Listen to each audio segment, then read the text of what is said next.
that it's not necessarily that there's one particular group of individuals that we would say is more difficult to work with, because we can work with anybody. Executive function skills are for everybody. So, but we look a lot at mindset of like, are you ready to make change? Are you willing to put yourself in a position where you might feel a little uncomfortable, right? Because changing things is difficult, and our brain likes to take the path of least resistance, which tends to be the actions we've always been doing. All right. Good afternoon, everybody. My name is B. Reeves. I'm the Director of Business Development here at New Waters Recovery in Raleigh. And today our special guests are Kate Wade and Krissy Metzler. I had the pleasure of meeting Kate recently at a conference in Charleston. And I just was really interested in what she does. And now I know that she and Krissy do it together. And so I just thought that she'd be a really good guest to have on here today. And so I'm going to kind of just say welcome to you two from the GOALDEN System. That's GOALDEN. And I just want you all just to say, just tell us what you do. I'll start with you, Kate. Of course. Yeah. So we are executive function coaches. And when we say those words together, oftentimes people tend to be a little confused, right? Like, oh, you're executive coaches. You work with high level folks. And yeah, we work with them, but we work with everyone. Executive function skills tend to confuse people because it's a word we don't usually associate with what they are. So when we talk about executive function skills, we're talking about planning, prioritizing, time management, organizing, all of the things we do on a regular basis from the time we wake up until the time we go to bed.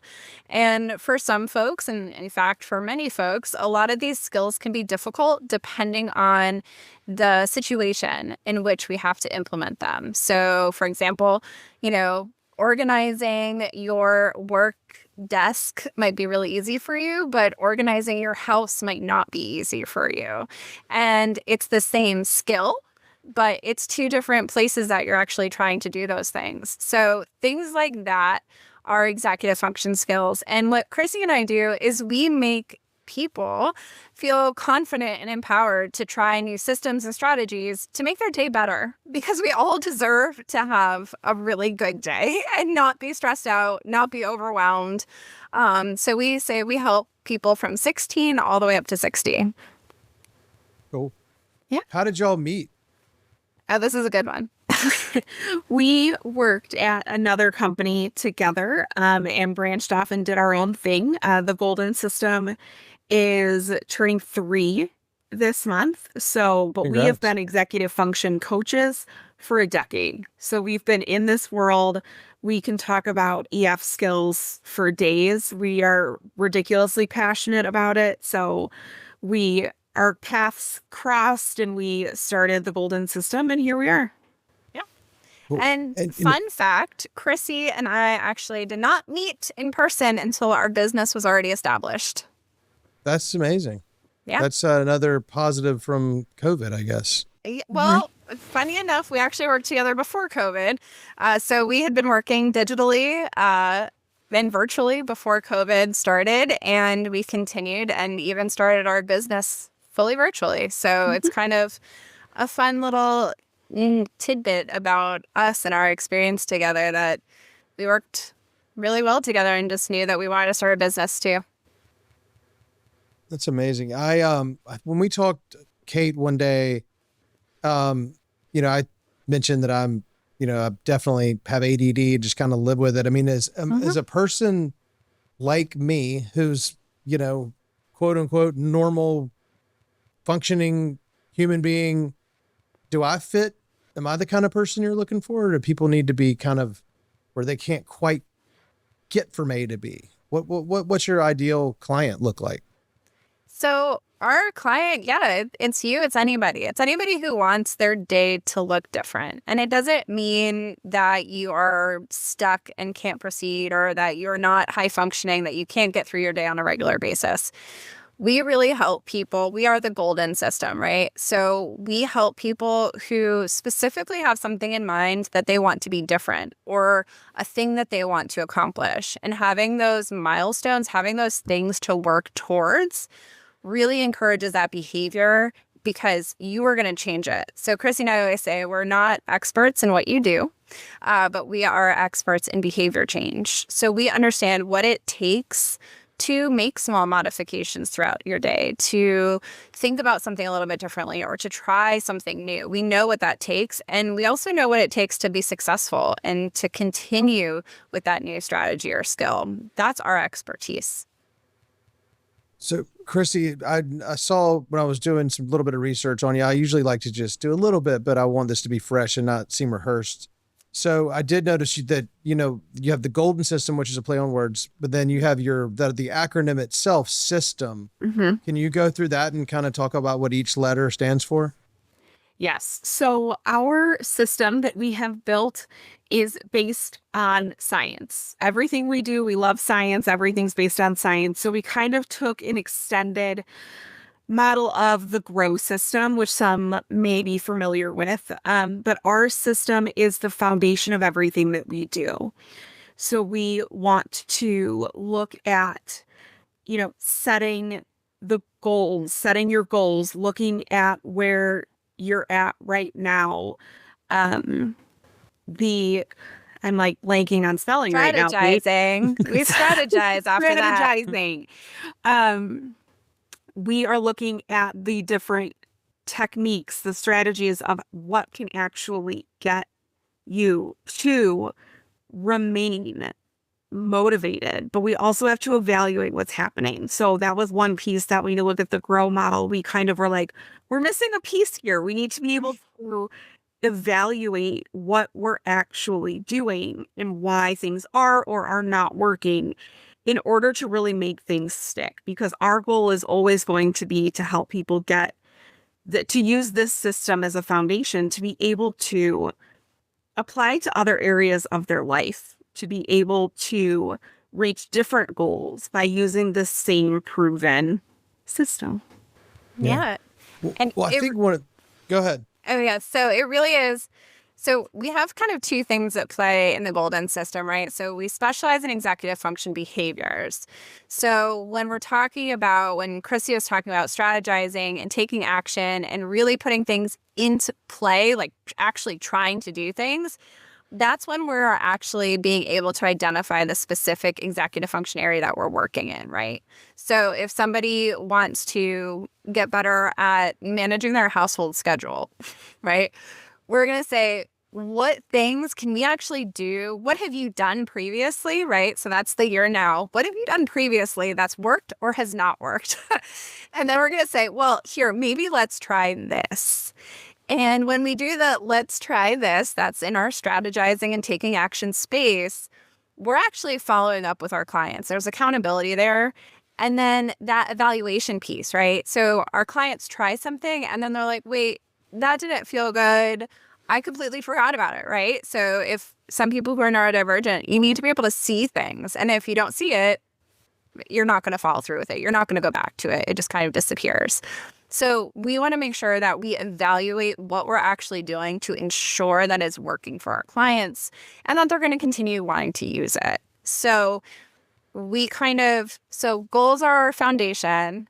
We have this system of behavior change, but within that, we are addressing those particular skills that bear to be improved upon. They're like muscles, right? You want to build up your muscles, make yourself stronger, make your day better. Well, and there's no one size one of fits the reasons. all. I'm so sorry. Go ahead. No, I'm keep interrupting each other. But I just wanted to say when I met Kate, and then we talked again. I just remember thinking this is such a nice. It's a good fit for the general recovery, behavioral health, mental health treatment sort of add-on, if that's the right word, because speaking from personal experience and what I see in my life in recovery, in my professional life, working for a treatment center where we do detox and a mini residential, but also diagnostic assessments for people who may or may not even drink or use drugs at all. But a lot of times, and I'm talking about myself too, but we get sober or get through like a really tough part of our lives. And then all of a sudden we're living this new way, but we still don't really know how to do some of the simple things that just are, that are come second nature to seemingly everybody else. You know, I mean, one of the things that we hear, you know, in recovery is people say, you know, I felt like I didn't get the map, or the map was upside down, and that kind of thing. And so that's sort of what it was like, and then it get better. And then, but then life is still there. And it becomes really frustrating when we're like, well, wait, I'm just speaking for me. I'm sober now. How come I'm not dialed in every aspect of my life? We kind of think that everything just magically falls into place. And even if we, in just working hard at it is great, but if we're working at the wrong thing or looking at it the wrong way. So I guess kind of speak to that and what you see from coming in your world from my world. Well, and I can see Kate kind of nodding along with me because she knows where I'm going with this. Because what you're saying is really normal for what we hear. And one of the best things that I tell people is that, like, we have to take the word just out of our language, mainly because it gets used in such a, well, just use a Google Calendar and you can manage your time. No, that's not how it works. And I do tend to crack the joke of like, just do it has made Nike billions of dollars. It doesn't work for brains though. It works for Nike and their awesome slogan. It does not work for our brains, because with everything we do at the Golden System, through the evaluation process of, did this work? Did pieces of it work? How did you feel? How can we help move forward with this? That's because there is no just do this kind of mantra about it. There is no one size fits all. So every tool and strategy can be adapted to you, but we certainly hear that a lot of like, well, I wish I could just insert anything from leave the house on time to be able to remember all the things in my to-do list, or there are a million different things you can fill in that sentence with. But there's an understanding that the people who seemingly have all of that stuff together, they don't. And if they do, that's because they've built a system that works for them. But the thing about executive function skills is most of the time people aren't ever taught explicitly how to use them to their advantage for their brain. And because so often, right, a lot of so executive function skills, let's get brain sciencey for a minute, right? So it's housed in our prefrontal cortex. It's the front of our brain. We're born with our brain, but we're not born with all of these skills intact, right? Our brain is not fully developed until we're between 28 and 30 years old. And even then, right, we can still develop new neural pathways. But that really critical time and so much, right, of, childhood trauma and addiction and things like that, that can really affect your brain development and how you move into the world. So your prefrontal cortex, you do not automatically, like, there's no button that's like, I'm going to be really good at planning. Boop. No, we actually develop these skills through observing behaviors, having people around us model how to do that. But again, like Krissy said, if your brain does not work the way the brains around you work, trying to learn those behaviors from those people, it's not going to be helpful to you. And that's also when we have this perceived notion of, all these other people can do this. They're doing all this stuff. I tried to do what they do and it's not working for me. Why? What's wrong with me? And it's not necessarily about blaming ourselves or taking that weight on. It's let's learn about what my brain needs, right? So, and if you are in a recovery space, you have probably had a conversation at some point about why you're in recovery in the first place, what your brain was doing and the things that you were using to make your brain feel better. You no longer have those things. So really, Krissy and I are really intentional about helping people understand how their brains work. And we also discover that in our partnership with our clients when we talk about, okay, so what worked for you? What makes you feel good? What makes you feel productive? What makes you feel happy? Let's lean into the things that work for you And we are just going to elevate and we're just going to push you down the road. And we're going to follow that choo-choo train to success. Like we're going to make sure that we lean into whatever works for you. You mentioned the term neurodivergent. Yes. What, just tell us what it means, because we hear it a lot. It's sort of I don't want to say buzzword, but it kind of is. And the same way at the beginning of this conversation, you said a lot of times people say, oh, executive function, you must be working with CEOs, and maybe that you can, but sometimes we lose sight of what the definition really is. So what is it, neurodivergent? So really, the word neurodivergent really didn't come about until the mid to late 90s was when it first started being coined and used.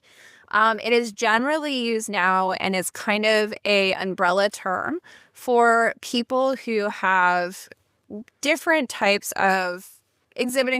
of neurodevelopmental needs, right? So if you have people who are on the spectrum, so within the autism spectrum, and we also know, again, right, a lot of definitions have been changing in terms of diagnostics. So I'm treading carefully here. But people who are diagnosed or identify as having ADHD or ADD, again, the language there has shifted within the past, 5 years, Krissy? Yeah.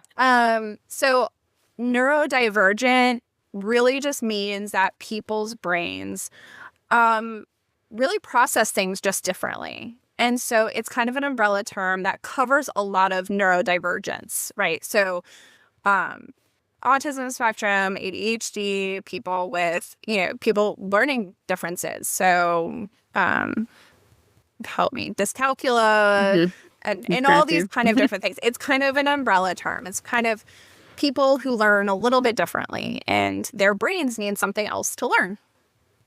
What's the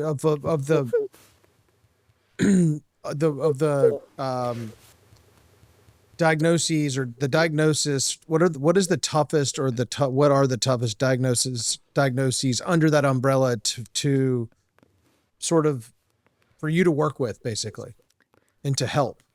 Well, so Krissy and I really are very much upfront. We are not therapists. So we don't do diagnoses. That's not our job. Oftentimes we will partner with counselors, therapists in that space. We have worked with people of all different abilities. We work with neurotypical individuals as well. So working with people who are neurodivergent, Krissy and I both are specialized. We come from an education background. So that is kind of our specialty. I would say it's not even a neurodivergent that's difficult to work with. It's someone who's resistant to change.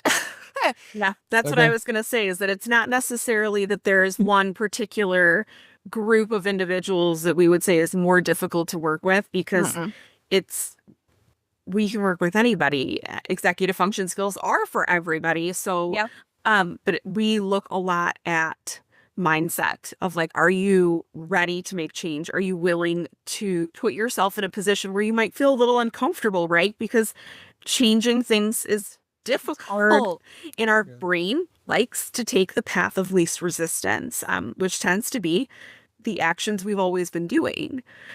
So there's certainly not a group of people or a diagnosis that is, you cannot be helped through coaching. That's not the case by any stretch of the imagination. It's really being able for us to meet people where they're at. And we focus very heavily on the positives of like, okay, well, what are the good things that you are experiencing? Because many times people who may be neurodivergent will qualify themselves as, well, I do X, Y, and Z. That makes me a worse employee, or that's a weakness. And really, it's not necessarily a weakness. It's how can we frame it and use those strengths to your advantage, because you should be able to have all of the same opportunities and gain these extra skills and strategies to lead the life that you want to lead.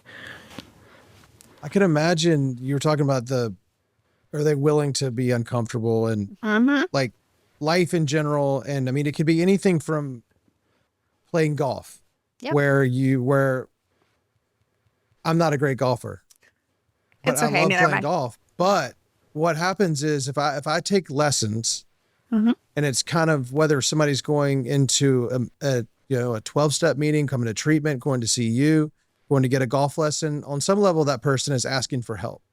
Mhm. And then I go to the golf lesson and the guy shows me what to do on the driving range, and it fixes my grip and my swing, and things go really well. Then I go play golf. Yep. And I hit 2 shots with my new grip that the guy taught me, and it doesn't go well. So I go back to my old ways, which was not working very well, but it was comfortable. I mean, that sounds like that's what you're talking about.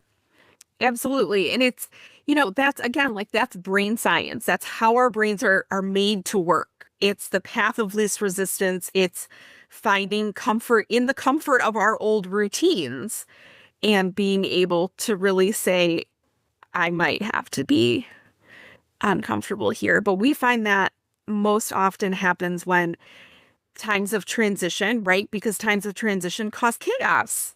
And what do we not like in chaos? Trying things that are new.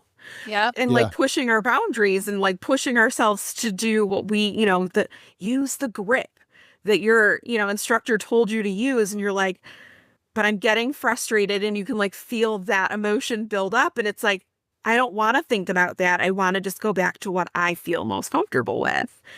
That's a natural behavior.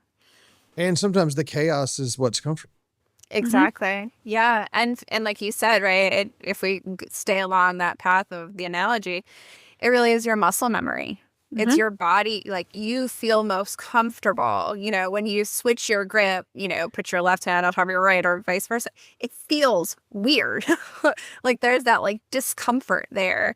And it's that muscle memory of just automatically leaning into what's normal. Well, this is my normal. I exist in chaos, or I exist in clutter, or and you just accept it as maybe what you deserve, right? And that's not true, because you deserve to have a killer swing. Let's try something new. Let's, practice that, and let's do it in a game, when you're doing a round of golf with your friends. I'm just going to make sure I do this the whole time and sticking to it, right? And Krissy and I rely a lot of the time on accountability. So you go golfing with your friends, you're like, hey, I'm going to try this new thing. Can you keep an eye on my hands to make sure I'm doing this? Right. And that way, right, like all of a sudden, you're changing the dynamic of this change. You're taking control of it, and you're asking for support. You're saying, hey, just keep an eye on me. Like, call me out if I like swing a little funky or whatever it is, because by exercising that control and having that clear communication, the chances are you're going to be more aware of it, and you're actually going to improve. Yeah. Yeah. I mean, just gotta actually, but not to go back to Nike, but in this case, we do need to do what we even to be uncomfortable. Yes. Yeah, you do have to do it. And there's also a difference. And sometimes when we talk to clients, there's a difference in the language we use, right? Like that can also impact your mindset. I have 2 kids that play sports. And sometimes when we try to help them make changes towards things, we get the line of, this feels weird. I don't like it. It feels weird. And I'm like, it doesn't feel weird. It feels different.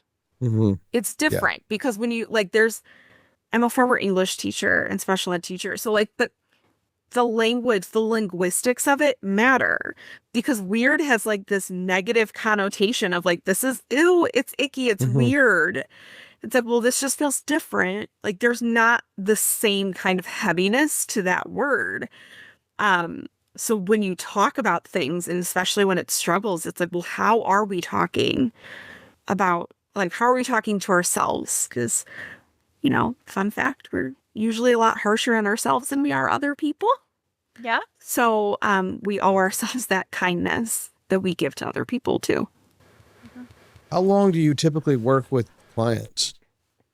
So we usually, behavior change takes time, behavior modification, right? It's not an overnight thing.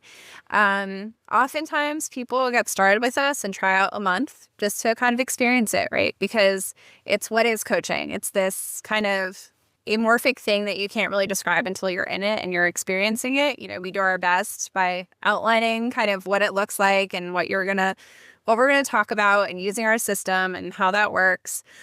So people often try it. They'll start with a month, and then really genuinely behavior change to see the initial, like those feel good moments, those little glimmers of, yeah, oh, I did that thing, and having the space to have repetition and actual implementation is usually about 3 months when you'll start seeing that. But it's a different experience for everyone. It depends on what are you working towards? What kind of goal is it? Is it a long-term goal? Are you kind of in this short-term space where you just need like a little boost, a little help? And, you know, Krissy and I always joke, we have a terrible business model because we want people to not need us. We want people to work with us, and then we want to, you know, push them out into their world with their toolbox, but know that we are always here cheering them on. And so oftentimes our clients who work with us for long periods of time will actually start tapering down their work with us because we want them to feel independent, live some life. We only see them, you know, once a week. But in between that, there's a lot of life that happens. So we're really intentional about communicating with our clients and ensuring that they're getting enough support, or maybe it's time for them to start being more independent with these skills and kind of using us as a reflection space. So it really depends on the person. And Krissy, so you were a English and education, just what you studied. And what about you, Kate? So I was a marine science educator for about 13 years. Really? Yeah. So I have a pretty, I've been a lot of places and I've done a lot of things, a lot of it underwater. But I kind of, through that experience, I essentially worked with teeny tinies to old folks in all different types of settings. And I learned from those experiences rather, that I was really fascinated by how people learn. Like how do we learn? What is that process of learning?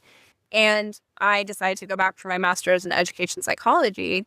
And that really pushed me into that space of understanding behavior change and recognizing what it is to be aware of your behaviors, be aware of the things that you do, whether it's with intention or without intention. And then that brought me into my career of being an executive function coach. So it all kind of stacked, right? Because I got to see all levels of development. And then that kind of pushed me into the next space. And then I think for Krissy, it's so cool because we all came to this kind of from a different but similar background, right? We were all seeking something kind of similar. Interesting how we get places. And one thing I know is when I was in 5th grade and we went up in front of the class to say what we wanted to do when we grew up, I didn't imagine that I would be doing business development for a treatment center. I didn't even, this was a job, of course. But so how do people know it? I mean, I can see people maybe know that they're not as organized as they want to be, or they're not, things are sort of slipping through the cracks. But how does someone know they need your services? How does that kind of, how do they find you? And I mean, I want to know, we'll get to like, hey, what's your website later, but what's the progression like where somebody kind of finds their way, to a phone call or a reaching out to you? I think people that, you can typically think of, I'm disorganized, or I don't know where the time goes, and I'm kind of have that time blindness thing going on, or those kind of very general ideas of, what executive function coaching could help with.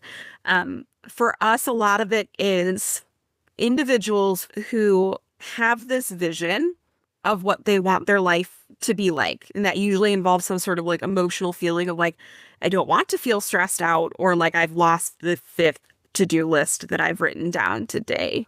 The people that have this vision of like, this is what I want to be able to accomplish, and it doesn't align with where they're at right now. They're not there yet, but they like have that inkling of like, I want to be there. I want to live out that vision of the person who's able to strike kind of that life harmony side of things. We've tried to stop saying work-life balance because there's not ever really a true balance. Nope. Balances have to be equal, and that's just not fair. Is out of fashion. Yeah. So this life kind of like this harmony side of things, or, they want to be able to feel like they are in control of their day rather than their day being in control of them. That they are taking the action steps, that they are doing what they need to do for themselves, and their other obligations too. Yeah. And a lot of people, find us, we're a small business, right? We're very intentionally small because we want to be able to provide services for individuals who really want to do the work. We are really mindful of the workload that we take on and who we're working with. And again, right, if people aren't a good fit for us, or if they need to take care of some other things first before they come to us, we're here for it. So a lot of the ways that people find us is by word of mouth, right? So what the work that we do is very personal. So it comes from relationship building. It comes from finding partners and people who are in the same field, people who are supporting other people. So that's how I found you, right? Right. Being in a space of people who are very intentional about wanting to make other people's day better. So therapists, counselors, wellness centers, people who are doing assessments, right? We build partnerships because that's what it takes for people to find us, having conversations. And oftentimes people who are going to have those vulnerable conversations, they're going to have it with people that they trust. So we try very hard to ensure that all of our connections, regardless of industry or space, that, we're being our true authentic selves, because that's who you get. This is us. And not only, do we help people who might be struggling in terms of, who on one side might be working on mental health issues, and, we're kind of on the other side and supporting in that really nice collaborative way. But we also help people who are entrepreneurs, people who are trying to get started in their career, because we're there. And as an entrepreneur, you're always trying to do something, and then you realize that there's a lot more that goes into it than you planned. So we're kind of in this space, and we connect with people who support people in transition. And so do you, the two of you have different roles, or do you kind of, I know you do coaching, you do group sessions. I mean, tell us all what you do and who does what. Well, we both do it all. Because that's how we roll. Krissy usually does the newsletters. I'm going to put that on her. If you sign up for our newsletters, they're Krissy. English major. They're so good. She knocks it out of the park. I just proofread, but those are Krissy. I'm putting those on her because she does a phenomenal job every month. Yeah. But in terms of kind of like coaching itself, we both do coaching. We make it a point that when someone starts talking to us about coaching, we always know that who they are being coached by makes a difference, meaning we ask the hard questions. We ask the questions of, tell us about people you work well with. Tell us about, anything that's going to help us delineate out who the best coach is for that individual. Kate and I are alike in a lot of ways, but we're also different in a lot of ways too. And we really enjoy that about ourselves. So we do take that step. It's not just coin flip or anything, or like next up kind of situation. It's definitely what's in the best interest of the specific individual in front of us and their goals and their needs and who they work best with. So in that regard, we both coach, we both host workshops. We love to do them together in person because we have fun together, but we'll host them individually if need be as well. So we're in it together. We really do, have our own strengths and weaknesses, but overall it's a joint effort here at the Golden System. And so how often do you actually get to see each other IRL, as the kids say? Not often enough. Yeah.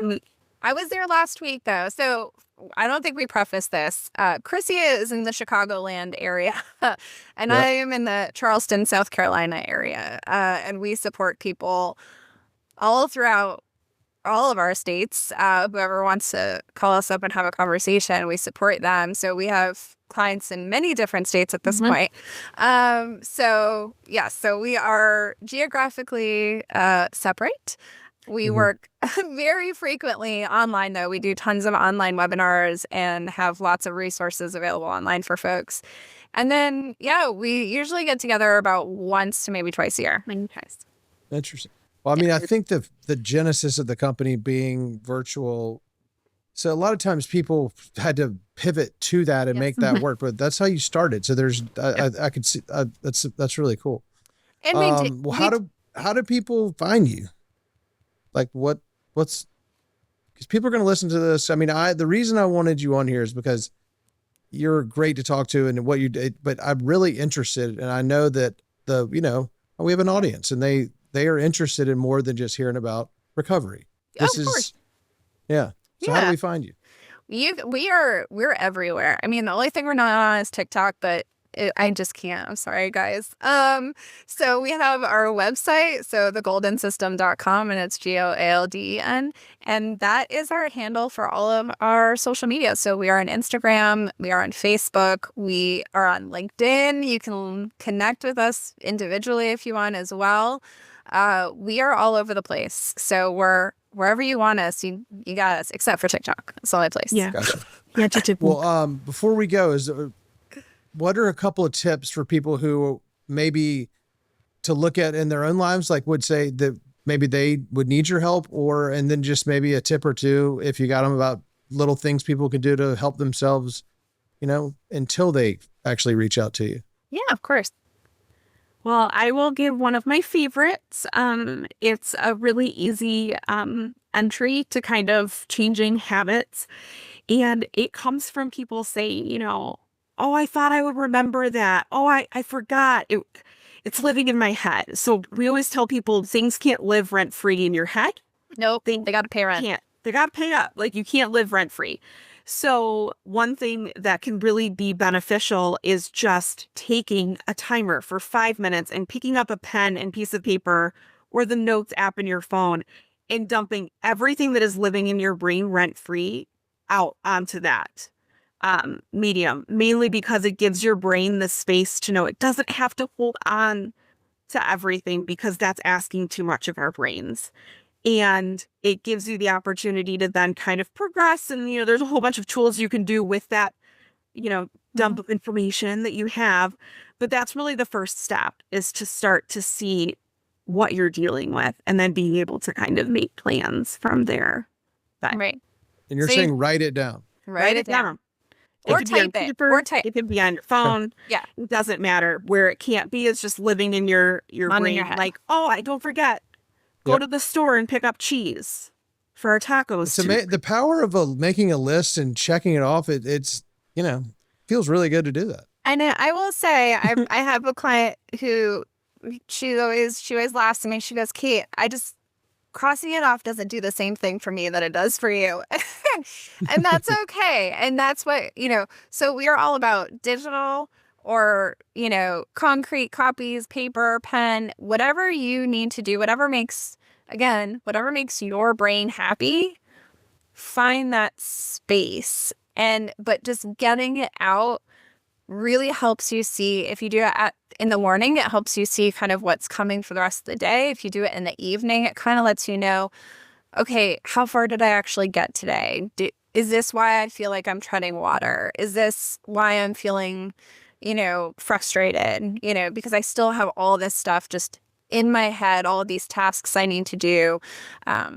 So whether it's virtual, whether it's digital, whether it's, analog, one of those is pretty good. Well, what you just said reminds me of a quote I was told when I was working at a job 10, 12 years ago, where I think the quote is from Lee Iacocca, the former automobile CEO, is the CEO who brought Chrysler back from the death's door, whatever. But his thing was plan your work your plan. And on those days where I do get up, and because what happens is I wake up with the intention to kind of know what the day's going to look like and be ready for it. And then all, texts and emails and this and that. And, it usually gets derailed. But when I do that, when I'm like, here's what I got going on today, prepared to do it. And then I can kind of methodically check the stuff off and go through the day, in some kind of order. But that's usually not going to happen for pretty much anybody. No. But we can still have the plan and still work it. Well, and it's all about, one of our favorite words is pivot, right? we gotta learn how to pivot. And there's a lot of things like, I mean, Krissy and I, we keep talking for a very long time about all these things, right? But it comes into, these are all fires that are popping up in your day. How, and what burns faster? Some things don't burn as fast. Some things take a little bit longer, so learning how, again, right, this is learning how to plan. This is learning how to prioritize. And when our day gets thrown off track by a fire that pops up, that's being cognitively flexible. Again. Cognitively flexible. Love right. it. All of those are specifically executive function skills in one scenario that you gave me, right? Mm-hmm. So these executive function skills, they rule our day. And they really are an umbrella. They really are all interconnected to every single thing that we do. And sometimes you ask for tips. The one I was going to share is, if you're in a space where you're feeling like things are just a mess, just before you get to us, because again, we're the biggest cheerleaders you'll ever have, but just celebrate a small success. Celebrate a win for yourself, because you know what? You made it through the day. And that's really important. I hear you. And I think that is an absolutely perfect place to end, because sometimes just making it through the day is, that's why one day at a time is a thing. Mm-hmm. Yeah, it's enough. Awesome. Well, hey, thank you both so much for being here. That was really, really interesting and really cool. And we look forward to talking to you soon and working together. Yes, of course. Thank you. Thanks so much. Thank you. You can find us anywhere at thegoldensystem.com. Awesome. Thank you. If you liked what you heard today or just want to know more, give us a call on 919-670-8119 or visit us at newwatersrecovery.com. Thank you.